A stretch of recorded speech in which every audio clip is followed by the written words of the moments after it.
Bom, professor, agora começa um momento dos mais especiais do Caxias nos últimos anos, né? Quem sabe voltar à segunda divisão nacional, voltar a esse cenário, mas antes tem esses jogos e o Caxias precisa confirmar a classificação. Até o que o senhor viu, fez nessa primeira fase, que o Caxias passou, né, de ficar em primeiro colocado, os últimos jogos também. O que dá para falar do Caxias? Como é que chega esse time, esse grupo, para a reta final? Cara, ótima pergunta em termos de fazer um resumo, assim. A classificação nossa, no início do campeonato aqui, era um sonho, né? Era um sonho que foi realizado. Então, quando nós chegamos aqui, eu lembro que nós todos, falo em nome do Caxias, da entidade, do clube, daríamos um braço para classificar, né? Pelo momento do campeonato, não começou tão bem, enfim, principalmente questão de performance, e a gente foi galgando degrau por degrau ao longo da competição, nos fortalecendo, entendendo o que é Caxias, né, o que é o clube, o que é o torcedor, a forma de se comportar dentro de campo, fora de campo, em treinamento, justamente para a gente se preparar para as batalhas que nós tivemos pela frente. E a gente, não internamente, porque ao longo do campeonato a gente viu, né, todo o processo se transformar. Muita surpresa nós estarmos sempre no G4 ou em primeiro lugar, mas nós internamente a gente sabia, né, do que nós estávamos fazendo, do nível que os atletas, nível de comprometimento dos atletas, a nossa performance sempre estudada, sempre passada para os atletas, os detalhes, e a gente foi vencendo as nossas batalhas e terminamos em primeiro lugar. Obviamente que, como a gente falou, e eu falo abertamente para vocês, e falo para os atletas, falei para os atletas, né, com os nossos diretores, na última conversa que a gente teve aqui com a nossa diretoria, que nós estávamos desde a 10ª rodada classificados, sem saber, né, porque 27 pontos classificou, mas na 11ª rodada, 12ª, nós já tínhamos nossos 30 pontos. E ali selou praticamente a nossa classificação. E aí, depois disso, a gente continuou trabalhando, se aperfeiçoando, e, obviamente, nas 2, 3 últimas partidas ali, deu uma caída normal, e isso a gente assume, porque nós também demos uma relaxada. Pelo nível de cobrança, nível de querer, nível de exigência que foi o campeonato para nós, porque foi um campeonato muito difícil. E vocês viram, né, na última rodada caiu o CSA, que eliminou o Grêmio, um dos maiores investimentos aí da Série C, independente se investiu bem ou não, investiu pesado, era um dos favoritos para subir, pós-Copa do Brasil e pós-Copa do Nordeste, e a dificuldade do campeonato mostrou, né, que rebaixou o CSA, que ninguém diria. Na 10ª rodada, para vocês terem uma noção, eles tinham 0,01 de chance de rebaixamento, na 10ª rodada, eu tenho o print ali, das pesquisas que fazem, né? E não fui eu que fui atrás da pesquisa, veio até mim agora aí, através da nossa psicóloga. A Cátia falou, dá uma olhada na 10ª rodada como estava a situação dos clubes, das equipes, e olha quem caiu, né? Estava em 5º lugar o CSA na 10ª rodada, e nós já tínhamos classificado ali na 10ª rodada. E aí, obviamente, deu uma oscilada no final, e aí como que está o Caxias hoje? Está da mesma forma de quando nós chegamos, com a gana, né, desculpa o termo assim, mas o tesão de querer fazer as coisas darem certo. Tu fazer apresentações irregulares, assim, que nem a gente fez nas últimas 3 partidas, mexe com o grupo, mexeu conosco, mexeu com todo mundo, porque o futebol é isso, cara. Futebol é todo momento, todo dia se provar, né, todo dia provar a sua qualidade aqui no dia a dia, todo jogo nós temos que provar. E, como eu tinha falado nas outras entrevistas, do Males o menor, que foi nas últimas partidas que a gente oscilou. Então o grupo está muito focado, muito comprometido, muito compenetrado, né, com esse objetivo, porque todos nós sabemos da importância desse quadrangular para o Caxias, para todos nós, para a nossa carreira, para o torcedor, né? Todos nós, inclusive torcedor, diretoria, funcionários, staff, aí, comissão técnica, atletas, nós queremos colocar o Caxias na Série B e entrar para a história do clube. Então, estamos todos muito mobilizados, né? Voltamos essa semana a ser aquela equipe competitiva demais, né? De vez em quando, né, intervindo em algumas ações ali ríspidas, em termos de competitividade, né? Agressividade no portador da bola, organização. Então, pode ter certeza que verão o Caxias que vocês acostumaram a ver.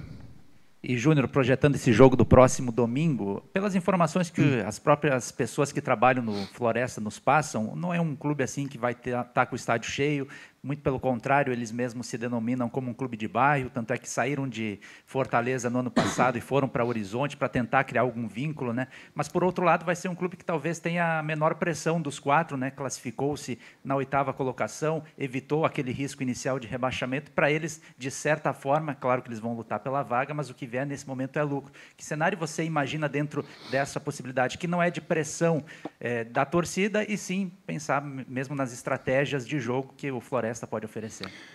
Eu sinceramente, com toda humildade, assim, é normal isso acontecer externamente.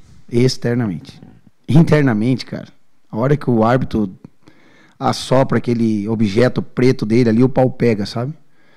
Então eu não fico me iludindo com essas informações, assim, porque eu sei que não procede ali dentro do campo, ali dentro.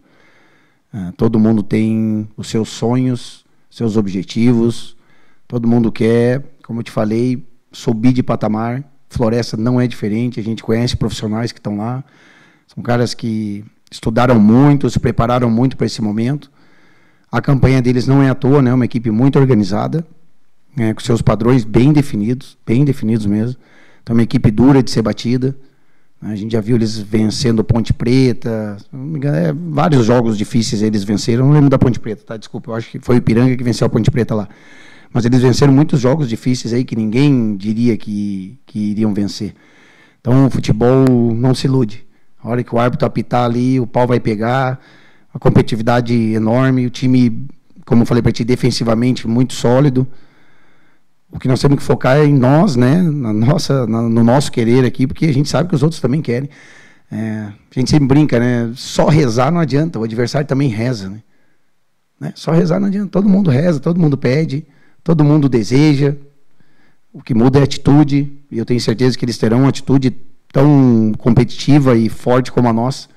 É um jogo difícil, o gramado lá não possibilita um jogo um jogo muito apoiado, é um jogo mais direto, um jogo mais vertical, bem parecido com o que nós tivemos agora aí no Maringá. Né? Acredito que, como eles estão acostumados com o gramado, eles tentam colocar mais bola no chão que o time do Maringá, que era muito confronto 1 para 1 ali, né? Então vai ser um jogo tão difícil quanto esse último que a gente teve, mas nós vamos estar muito preparados para qualquer tipo de situação. Júnior, boa tarde. Quanto que acrescentam os reforços, né? Como é que tem sido trabalhar com os jogadores que chegaram por último e agora acrescentando também o Mossoró e o Giovani, que são jogadores que vinham com bom ritmo, com bom destaque. O que vai ser possível, né, agregar de qualidade ao teu elenco com a chegada desses atletas? Foi uma boa pergunta, porque aí vocês também possibilita todos saberem gestão de grupo, né? Então, assim, chegaram quantos reforços? 5 reforços. Pensa bem, metade de um time. Então, a gente fez uma primeira etapa do campeonato, o primeiro turno aí, ou a primeira fase do campeonato, assim, por dizer, que quase beirou a perfeição. Se a gente não tivesse oscilado nas últimas 3 partidas ali, seria uma fase perfeita para o Caxias, assim. Talvez a gente até bateria o recorde de pontos da Série C. Mas beleza, oscilou. Tinha o direito, tinha essa gordura para queimar. E aí os atletas que estavam aqui trabalhando e conquistaram a primeira fase, o título da primeira fase aí, simbólico da competição, estão esperando esse momento assim, como eu, como torcedor, como a diretoria, como vocês, né, que apoiam o Caxias na imprensa aí. Então, eu tenho que ter o maior cuidado com a gestão. Eles chegam para somar, são todos atletas, bons jogadores, têm a sua história no futebol, vencedores. Só de chegar no profissional já são vencedores. Características bem peculiares para o nosso padrão de jogo. A gente foi atrás mesmo, pontualmente, não veio porque não tinha outro. Não, nós tivemos a opção da escolha. Né? tinha 2 ou 3 nomes em cada posição. Óbvio que a gente sempre vai tentar ir no que a gente mais gosta, que se assemelha melhor às características do nosso modelo. Às vezes não vai dar, a gente vai na segunda opção, não deu a segunda, a gente vai na terceira. Mas todos eles foram selecionados para estar aqui. Então todos são bons jogadores e todos vão ajudar. Agora eles não vão iniciar jogando o próximo jogo. Vai iniciar quem estava aqui, roendo o osso desde o início. Então a gestão nossa é dessa forma aí. Agora, a partir dessa partida, e eu falei abertamente para eles, eu não tenho contrato com nenhum dos atletas, eu não tenho nada amarrado com ninguém, eu sou pago para colocar o melhor em campo. O que se destaca no dia a dia, o que cumpre as melhores funções, fase defensiva, fase ofensiva, sem a bola, com a bola. Então, a partir de então, a competitividade interna segue aberta. Inclusive com os que já estão aqui, né? Time que vai para campear a base, que jogou essa primeira fase, e aí agora, com entradas deles, com entrada de outros atletas, porque uma coisa é certa, né? O time que inicia nunca é o mesmo que termina. Nunca vai ser. Então, o time que inicia essa fase, provavelmente haverá mudanças e vai terminar uma outra equipe. Mas não significa que um outro esteja fora do contexto. Todos são muito importantes, tanto que todos treinam iguais aqui. Iguais. Talvez um outro um pouquinho mais de tempo, né? A gente quer experimentar o cara um pouquinho mais na função, mas todos trabalham igualmente, cumprindo as mesmas funções. Sabe que um dos principais também jogadores que vem evoluindo, né, que está desde o acesso de 2023 ao Pedro Cuiabá, ele acabou sentindo, né, Rocha, como é que está ele para agora, deve ficar de fora, mas para a sequência também? Cara, o Pedro vinha se destacando bastante, e para nós é um jogador muito importante, se adaptou ao modelo, começou a exercer uma outra função, que ele sempre foi mais primeiro do que segundo, a gente inverteu ali, colocou o Guedes mais de primeiro e ele mais de segundo. Tinha vezes que trocavam de função durante o jogo ali, mas vem evoluindo bem, né?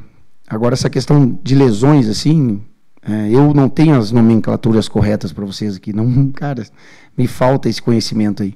Está entregue ao departamento médico e aí, na sequência, a gente vai ver o que vai acontecer. Mas hoje não está à disposição para o próximo jogo. E a situação do Helder também, que é um atleta que vem se recuperando de algumas dores, e do próprio Mantuan também podem ser alternativas para esse jogo? O Mantuan não vai para o jogo. E o Helder provavelmente vai. Sobre as características, né, Júnior, do adversário, a gente viu o Floresta jogando aqui de uma forma, certamente em casa vai ser outra, né? Tu vai precisar adaptar, até tu já falou do gramado, né? Vai precisar adaptar alguma coisa, ou é possível manter o estilo de jogo que tu teve ao longo da maior parte da Série C? Cara, é sempre assim, dependendo do... É que eu não fui mais lá, mas o ano que eu fui, se não me engano, foi 2022, o gramado estava bem ruim, bem ruim. Muitos gramados do amador aqui são melhores. Mas isso não é desculpa, entendeu? Não tem nem por que ser desculpa. Eu acho que o atleta, ele não é que ele tem que se adaptar, ele deve se adaptar ao terreno que tem, cara. Se nós for jogar na areia ali, vai ser 2 times jogando na areia. Dependendo se o adversário está um pouquinho mais acostumado, mas não, isso de forma alguma será uma desculpa. Eu acho que num nível de gramado como esse, a gente tem que ser mais competitivo. O 1 para 1 tem que ser melhor. A bola aérea tem que estar melhor treinada. Essas precauções que nós temos que ter. Esse jogo apoiado lá, de circulação lá atrás com o goleiro, ele tem que ser menor. Tá entendendo? Não dá para ficar inventando aqui. Chegar aqui e falar, não, nós não vamos mudar o padrão, porque cara, se o campo não permite, não tem como tu jogar da forma que tu está acostumado. Vai ter revés, né? A gente tentou se adaptar agora nesse último jogo do Maringá, mesmo sabendo, né? Não sabendo que o gramado era daquele jeito, porque quando eu fui para lá em 2022, o gramado era muito bom. Só que está jogando o Cianorte lá, está jogando o Grêmio Maringá na segunda, está jogando o Maringá e está jogando o Amador, né? Então, muitos jogos seguidos. Se tu olha a grama, ela não está tão ruim, mas está muito duro, né? Então, é um jogo bem vivo, assim, a bola fica muito viva. E o nosso gramado aqui é macio, ela rola, tu consegue circular ela bem. Mas, é como eu te falei, vai ter que se adaptar, né? Vamos ter que trabalhar com bola mais longa, um time...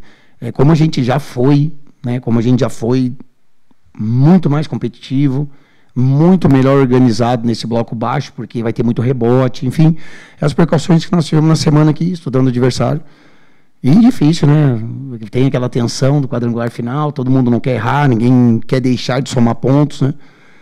Então vai ser um jogaço, né? Que o torcedor se prepare.